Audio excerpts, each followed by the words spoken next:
ça mord, c'est bon, je continue. Si ça ne mord pas, j'aurais perdu 200 000, c'est pas trop grave. Mais dans ce cas, vous n'avez pas évalué les risques. Vous n'allez pas regarder. Peut-être que pour réussir, il fallait mettre 300 000. Mais comme tu as mis 200 000, il va manquer 100 000. L'entreprise va s'écrouler. Parce qu'on verra ça tout à l'heure, il y a des moyens de savoir quels sont les capitaux minimums qu'il faut mettre en place pour que l'entreprise soit viable.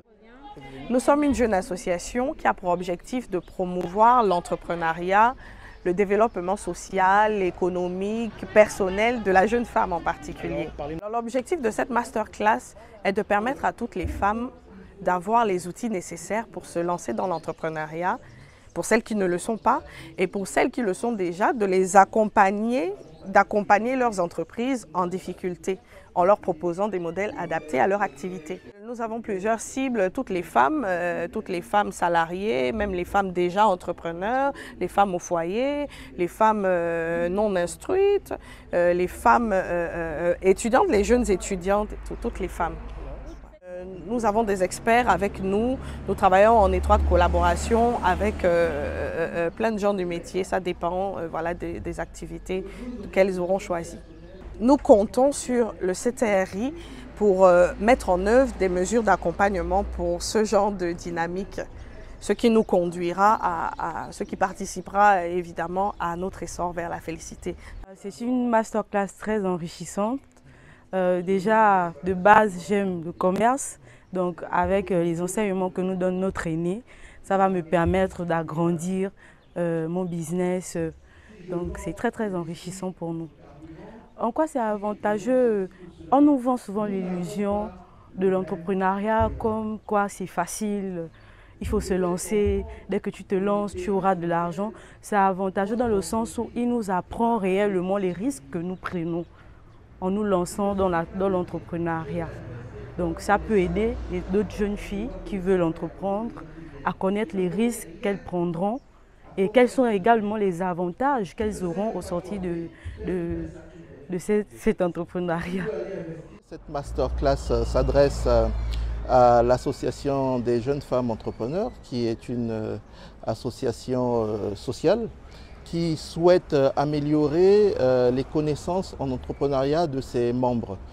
Et nous apportons notre expérience parce que nous avons investi un peu plus tôt. Nous apportons les clés qui nous ont permis de continuer à rester dans l'entrepreneuriat et surtout nous apportons la réalité à laquelle beaucoup ne sont pas préparés lorsqu'elles décident d'entreprendre.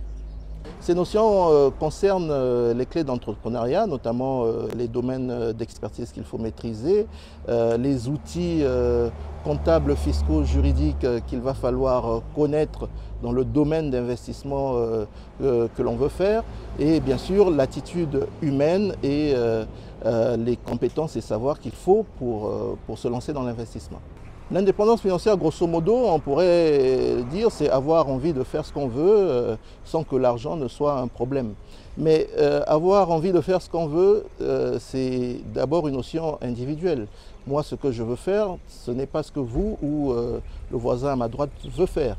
Et donc, l'indépendance financière ou la recherche de l'indépendance financière, c'est avoir tous les outils et tous les moyens pour pouvoir arriver à réaliser ses rêves sans que l'argent, véritablement, ne soit le problème. Si votre rêve, c'est de posséder une compagnie aérienne, vous n'aurez pas les mêmes contraintes que celui qui veut posséder un commerce, une boulangerie, etc. Donc il faut d'abord connaître le terrain sur lequel vous voulez exercer votre entrepreneuriat pour atteindre cette indépendance et surtout avoir les bons outils. Et c'est ces outils-là que nous, on essaie de transmettre en masterclass pour que les gens soient bien informés et prennent conscience que l'entrepreneuriat et l'atteinte de l'indépendance financière passent par un travail assez rigoureux.